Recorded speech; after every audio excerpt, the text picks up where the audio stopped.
El ciclo de Krebs. ¿Qué es el ciclo de Krebs? Bueno, el ciclo de Krebs es el proceso a partir del cual se transportan las moléculas de acetil-CoA, coenzima A otras moléculas intermediarias. De estas que van a ser sobre todo cofactores enzimáticos que están oxidados y pasan a reducirse. ¿Cuál es la localización de estas? Bueno, estas se producen en la matriz mitocondrial, es decir, por el interior de la membrana mitocondrial interna. ¿Cuál es el combustible de esta? Y bueno, el principal combustible es el acetilcoenzima A, porque pues es la única molécula que se va a destruir a lo largo del ciclo. ¿Qué tipo de ciclo es? Pues el ciclo de Krebs, y el ciclo de Krebs es un ciclo anabólico. Esto significa que tiene catabolismo más anabolismo. Tiene catabolismo porque se va a consumir las moléculas de acetilcoenzima A, y anabolismo porque los acetatos que están en la primera molécula, que se funcionan con el acetilcoenzima A al principio del ciclo, se van a regenerar al final. ¿Por qué está compuesto el ciclo de Krebs? Bueno, el ciclo de Krebs está compuesto de 8 reacciones. De las 8, 3 de estas son irreversibles y van a ser los puntos donde se produce la regulación del ciclo. Bueno, vamos a comenzar con las 8 reacciones del ciclo de Krebs. Bueno, aquí como ven, estas serían las 8 reacciones que conforman al ciclo de Krebs. Y vamos a iniciar con la primera reacción. Bueno, la primera reacción es una condensación donde el acetilcoenzima A con 2 átomos de carbono se une a la molécula de oxalacetato, que tiene 4 átomos de carbono, y van a formar una molécula de citrato que tiene 6 átomos de carbono. Bueno, esta reacción será catalizada por una enzima que se llama citrato sintetasa. En la segunda reacción del ciclo, la segunda reacción del ciclo es una isomeración.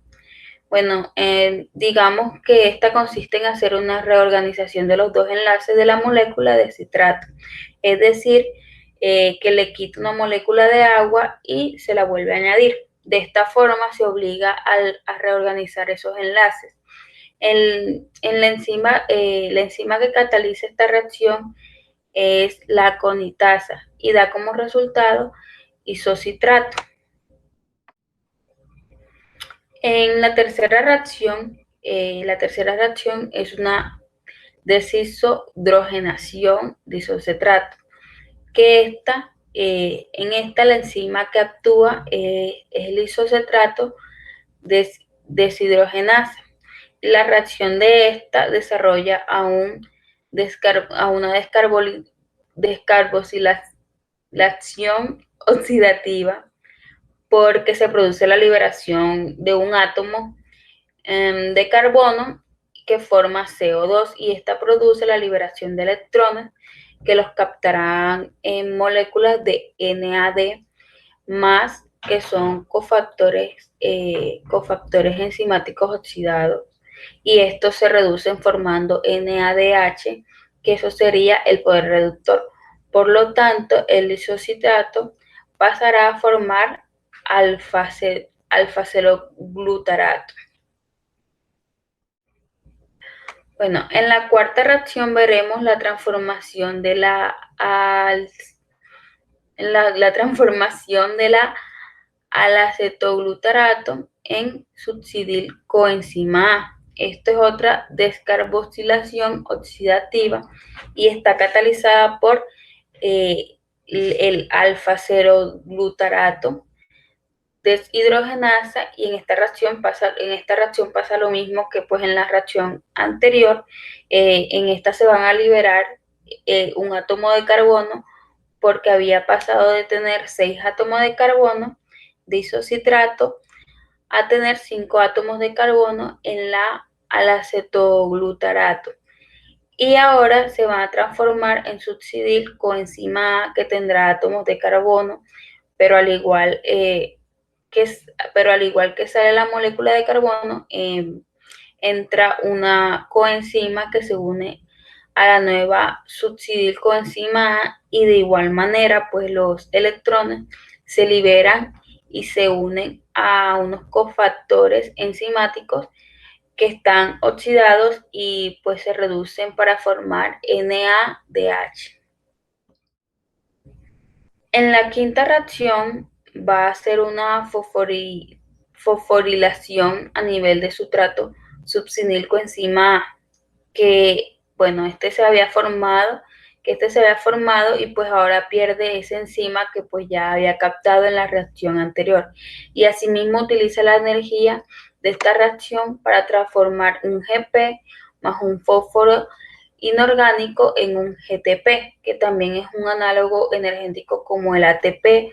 Por lo tanto, se ha transformado la succidyl coenzima A en succinato, y esto es a partir de la enzima succinyl coenzima A sintetasa. Bueno, en la sexta reacción va a ser una oxidación donde se va a transformar un succinato de fumarato, y como esta es una oxidación catalizada por el succinato deshidrogenasa, se va a liberar electrones que en este caso los captará un FAD más, y este se transformará en FADH2. La séptima reacción se parte del fumarato y esto va a producir una hidratación a partir de la fumarasa. ¿Cómo es una hidratación?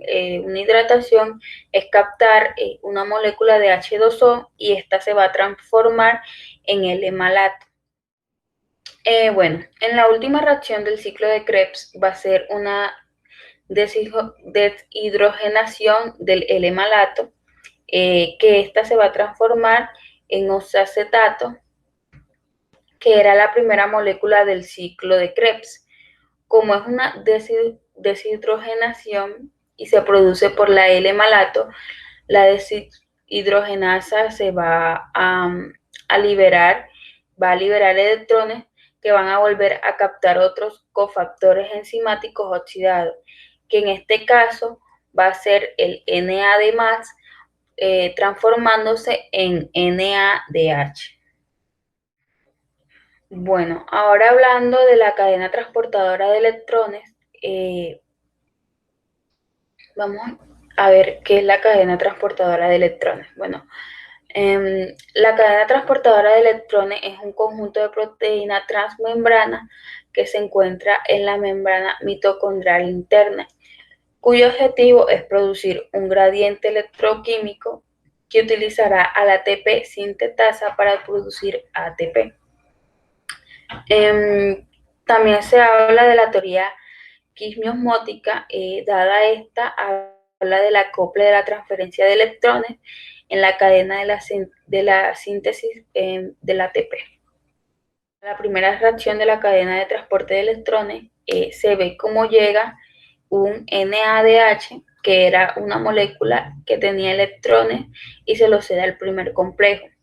Y el primer complejo tenía la actividad NADH deshidrogenasa del NADH y se forma un NAD. Se puede decir que este se transforma porque se oxida, y el electrón que está en el primer complejo se lo va a ceder a la ubiquinona, que se reducirá, pasándose a llamar ubiquinol. El primer complejo ha utilizado esta energía que se libera cuando el NADH cede el electrón para bombear cuatro protones desde el interior de la mitocondria hacia el espacio intermembrana. Bueno, la actividad del segundo complejo de la cadena de transporte de electrones, que consiste en ser una puerta de entrada distinta de los electrones y que éstas puedan entrar por el complejo 1 o el complejo 2. El complejo 2 tiene la actividad succinato deshidrogenasa al ser hacer una deshidrogenación. Esta se va a liberar electrones. En el caso del electrón lo va a captar en el complejo 2 y lo va a ceder a la ubiquinona, que esta se va a reducir formando también ubiquinol. Bueno, ahora en el tercer complejo, ahora tenemos que la ubiquinona se ha reducido a ubiquinol y que ya tiene los electrones, y esto se los va a ceder al complejo 3. En este complejo 3 tiene la actividad del citrocromo oxidorreductasa. Lo que hace es que es transportar los electrones que le trae el ubiquinol porque está reducido y se los da a un citrogromo de Fe. Este cumple en esta actividad de electrones, bombea 4 protones más, y también recordemos que en el primer electrón se bombeaba 4 protones. En el complejo 2 no se bombean electrones, en el complejo 3 se bombean otros protones y el citrogromo de Fe va a transportar los electrones al complejo 4. Por lo tanto, la ubiquinoma y el citromo C son dos moléculas que se transportan electrones de un complejo a otro. Y bueno, en el último punto de la cadena transmembradora de electrones, el citosoma C va a ceder el electrón al complejo 4, que tiene la actividad de citrocromo oxidasa. Es el electrón que ha captado ahora, se lo va a donar a las moléculas de oxígeno para poder formar moléculas de H2O. El complejo 4, con esta actividad de transporte de electrones, bombea 2 protones más al espacio, 2 protones más al espacio intermembrana, que prácticamente pues es lo mismo, que hace parte del transporte de electrones. Bueno, para hacer un resumen, bueno, la cadena de transporte de electrones, como ya les dije, es una serie de proteínas y moléculas orgánicas. Estas se encuentran en la membrana interior de la mitocondria. Bueno, los electrones pasan de un miembro de una cadena de transporte al siguiente en una serie de reacción-Rebosch, y la energía liberada de estas reacciones se captura como un gradiente de protones, en el cual pues utiliza a su vez para formar ATP en el proceso llamado quimiosmosis, como ya les había comentado. Bueno, en conjunto, la cadena de transporte de electrones y la quimiosmosis contribuyen a la fosforilación oxidativa. Bueno, como vemos en la imagen, eso, pues los pasos claves son la entrega de electrones por el NADH y el FADH2, los que son los acarreadores de electrones reducidos en otros pasos de la respiración celular. Estos transfieren sus electrones a las moléculas cercanas al inicio de la cadena del transporte.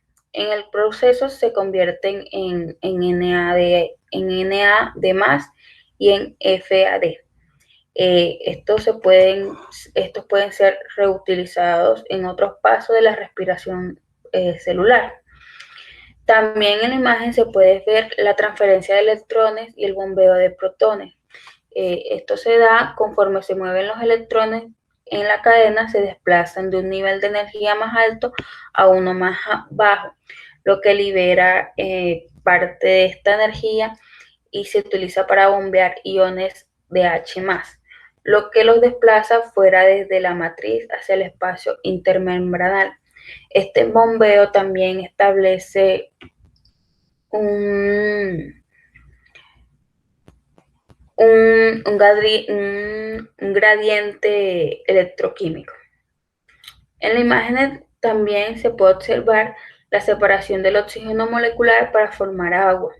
Y también tenemos que al final de la cadena de transporte de electrones, pues los electrones se transfieren a una molécula de oxígeno, la que rompe a la mitad y recolecta H más para formar agua. Y por último tenemos, también vemos la síntesis del ATP impulsado por un gradiente. Esto pasa cuando fluyen por el gradiente de regreso hacia la matriz.